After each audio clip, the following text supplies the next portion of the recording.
Hello and welcome to the breakdown where we look at the action from last week's games in the Dialogue Rugby A Division League with Sabir and myself. My name is Shanaka. We'll be looking at 4 games which are all on Saturday, and we had two really cracking games. Two, of course, were a little bit one-sided. We'll start with those one-sided ones. Sabir, Kandy versus CH, 78 points to 13. Massive try count for Kandy as well, 12 tries, but CH will be happy that at least they got one try on the board. Yeah, one try on the board. They scored 13 against Havelocks. They scored 13 against Candy. So they're showing some courage to play in the top class team. And also in Candy, Shanaka, out of their squad, 23 players have scored a try each. So for my knowledge, if I'm not wrong, it's only Shehan Patira and Mohammad Ali who didn't score a try. So that shows that everyone is enjoying the game. Yeah, they're enjoying the game, and I think that shows the all-round nature of this Kandy team, and that's where they're a little different from the other teams. That's why they're so far ahead, because everyone has a role, everyone is able to contribute. That's really an outstanding stat. Yes, indeed. And moving on to the next game, Havelocks 38, Air Force 5. Once again, another easy walk for Havelocks at Air Force ground in the weekend. Also, good to see their youngsters once again performing, isn't it? Yeah, it's good because the youngsters are playing together. These are guys who have played at the under-20 level together. They played against each other. They know each other's games well. So Nishan Pereira, Kevin Dixon, both from the same school. They're vice-captain and captain of St. Peter's. Then you have Lashindu Ishan, or Kara as he is known. He's a guy who can fit into any team. I think he's a really, really good player and one for the future. So with these guys, Coach Laga has got a real future ahead of him at Havelocks. But what he needs is Danushka Ranjan to come back pretty soon with the injury situation running up as it is. Hiranta Pereira out as well. So he's got problems in the backs. Yeah, Ranjan is moving to Kandy. That's next year, but he still Havelock still need Ranjan to make a play against Kandy in the second round. And also good to see Sandun Herat playing well, and also Prashant Madhushan and Dushmant Priyadarshana, they're in top form for the Park Club. And the next game that we had, probably the game of the week, it was against Police versus Navy. Once again, we saw in the first round where Police came back strongly, but it was so close. Only the last minute penalty from Tilna Veerasinghe secured the Navy win. But this time, Navy didn't have much clue on the game. Yeah, there's no love lost between these two teams either. We went to Valisera, and I'm sure that Police would have tried to win that game, but they couldn't. So Navy came in there with lots of confidence, hoping to beat Police on their home grounds. But it wasn't to be this time. It was only one try apiece for both teams. So 16-11, one try scored by each team. But the game was actually a lot more exciting than that. There's a lot of unfinished moves, but there's a lot of line breaks and things that happened which made the game much more exciting than the scoreline 16-11 would suggest. So that was a really good aspect of the game. It was actually quite entertaining, although we expected. I was talking to Jeevan before the game, and we were expecting a slugfest, a really slow forwards grind, but that wasn't the way it happened. And Mohammed Sharif was someone that sparked the action from the first 10 minutes itself, and it was good to see him having a good game. Yeah, very good to see former national player Sharif. And also I like the fact Radesha Sene Ratna playing as a number 8, Shanaka. He started playing as an 8 because Bilal Hassan was injured. But coach of Police Forward is Dushant Liuke, who is one of the good players during his era. But he's with his lower center of gravity. I don't think he's playing bad. He's so good with his pick up and run. And I have seen he's not missing a single ball going loose from the scrum.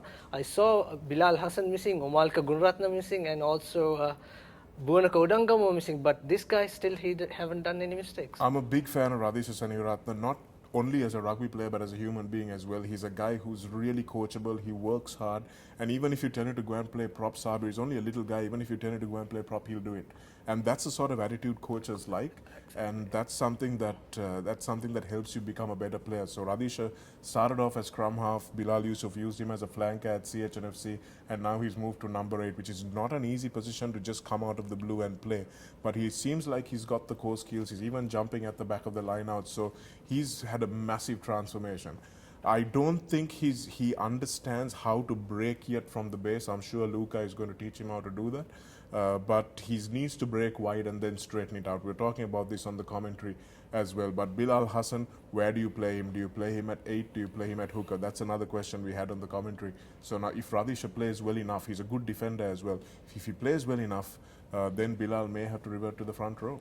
Yeah, interesting. And also one occasion where Sharif was isolated and Greta Pereira attacking him, and it's a good piece of refereeing by Priyantha Gunaratna, I think, because ThePapare made the tackle and he just didn't release Sharif on that occasion. If he released for 1 second and then contest the ball, so Navy is going to win that ball again.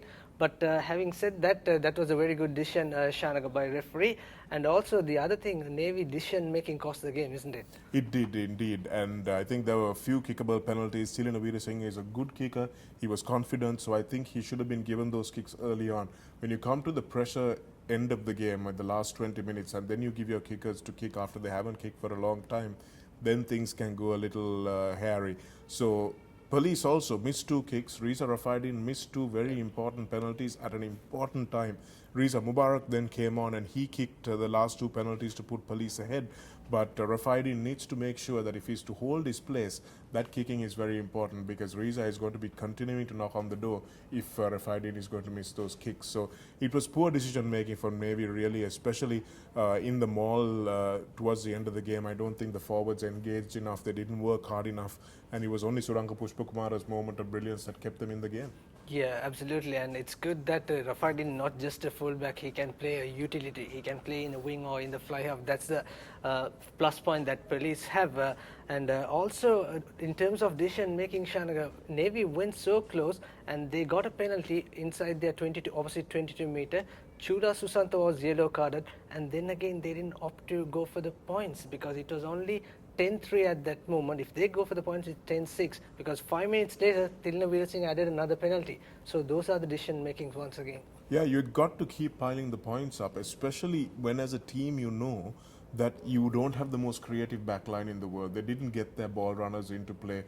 They didn't get Lee Keegle into the action. They couldn't get Dinusha Chaturanga into the action. So as a result of that, they were really static with the ball in hand. So if nothing is happening, then Gertha or Danushka Pereira is an experienced enough player to know that he's got to get his points from somewhere. So if you're not scoring tries, you've got to get your points through the kicks. And I think Navy really missed a trick there. Even Namal Rajapaksa stated that in commentary after the game, Navy would have going into the dressing room and they were going to think about the missing kicks and decision making. Yeah, it was. And when you've got experienced players, you've got Omaka Gunaratna, who's captained his side before, his Isipatana side. You've got Gertha, who's been playing for the national team for years. You've got Yoshizura Hadapaksha, who's been playing with him for many years as well. And you've got Dinusha Chaturanga on the wing. You've got Chanaga Chandimal, who's been with that Navy side for a long time. Pushpa Kumara himself, who is a great leader on the field. So as a result of that, I'm really surprised. I think Navy wanted to beat Police so badly they missed the opposition. They saw that red mist, and after that nothing happened for them. Yeah, so that's the story of Navy versus Police, and the next game that we had in the weekend, that's another cracker, CNFC versus Army, 13 points to 19. Once again, Army leading in the first half, but this time they had a chance in the last minute, but the try went begging. Yeah, it was a superb match indeed because Army came out strong and then they consolidated towards the latter half of that first half. 10 points to 6 was how it finished in favor of the home team, Army. Sia had to come back and do everything in the second half, and they actually managed to do that. They managed to score 13 points in the second half. Army only managed to score 3. And Army, again, just like Navy in the match before, they would have been ruining the chances that they kicked away. Gayan Salind missed too many penalties. Ashan Bandara also missed a couple of kicks. And because of that, Sabir, we were talking about this earlier, because of that, you look at that 79th minute try, complete line break through the middle of the field, lovely pass out to the winger. Madhushan Chandrasekhar made a superb run. He left the fullback, I think it was Rehan Silva, completely for dead. He rounded went over the try line, rounded by the corner flag, and he knew to get that 7-point win, to make it 2019, he knew he had to go under the posts. So that pressure was on him, and while he was trying to go under the posts, Mekalanka Prabodha, who'd done a massive chase back from 55 meters out, he anticipated that this guy is going to go under the post, intercepted him, and didn't let him touch the ball down. So it's because their kicking was weak that the try went a begging. So bad kicking really affects your game, and that's why Candy also have got to solve this problem pretty quickly. It's only actually probably only Havelocks and Police that seem to have decent kickers on their team now. Yeah, if you want to watch that match or the replay, you just log into www.thepapare.com, and also 3 lessons learned with that last minute play. One, is Sia defense, because they are letting the fly half run through. We saw Nuwan Pereira slicing through in the week 7 against Air Force, and also this time Ashan Bandara did. And the other thing is Mekalanka Promo, they do not stop on belief or stop chasing. So he chased almost like 75 to 80 meters to stop Madhushan. stop Madhushan. And also Madhushan, if you see the whitewash, it is true the margin would be only 1 point, but still score and depend on the conversion, isn't it? Yeah, he should have done that. Well, it's easy for us to say, but maybe if he touched down near the corner flag and then the conversion went to begging, then maybe we would have said you should have gone under the post. So you really can't win, Sabir. So I feel sorry for Madhushan, honestly. But Mekalanka Prabodha, what an outstanding bit of pace and commitment he showed. But yes, you're right about the CR defense. There was only 3 men over at that time, and it was a wonderful dummy from Ashan. He just smashed through. And I think that inside channel, the channel between the forwards and the fly half is something that CR really need to work on. Their third row is not getting across enough. Their scrum half is not covering enough, and that's something that Coach Marika will have to look at in the upcoming week of training. So as a result, Army only had 1 losing bonus point. So did Navy, 1 losing bonus point, and they dropped 1 below in the points table. Police moved into 5th, and Army going down to 6th. So coming back to the point scorer, try scorer list, Arshad Jamaldin once again taking the place with 71 points, and Gayan Salinda still 65 points. He couldn't score in the last 2 games, which is quite surprising. Well, if he did, he would have gone top by now. Absolutely, absolutely. And Nuwan Pereira still with 61 in the 3rd position. And no changes in the try scorers list. Bilal Hassan with 8, Yoshita Rajapaksha with 7, and in fact it's Lawanga Pereira who topped Fazil Marja 6, and Lawanga Pereira remains at 7 tries with 2 tries against CHNFC. Prediction next week? Well, next week got Air Force versus Kandy. No prizes for guessing who's going to win that one. Kandy are going to overrun that in Ratmalana. Then you got a big game, Navy versus CRNFC at Valisara. Navy will be really smarting from this defeat to Police this time, and I think CR might be on the receiving end of that, especially in Valisara. It's not a place that CRNFC like to visit. It's not a place that CRNFC like to play in. They've not won many games there. So especially without a place kicker, Prince Chamara is not as good as they would like. So they've got to rely on Kanchan Ramanayaka to place kick. And Coach Marika is still wondering whether he should start Ramanayak or start Rochana Hettiarachi. So it's a little bit unsettled there.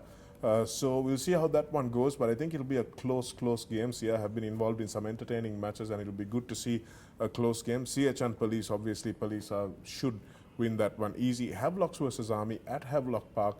Army are going to come on strong, Sabir. I think Army are going to be really strong in this game. Havelocks have lost only to Kandy so far, but you never know, there might be an upset brewing. Let's wait and see.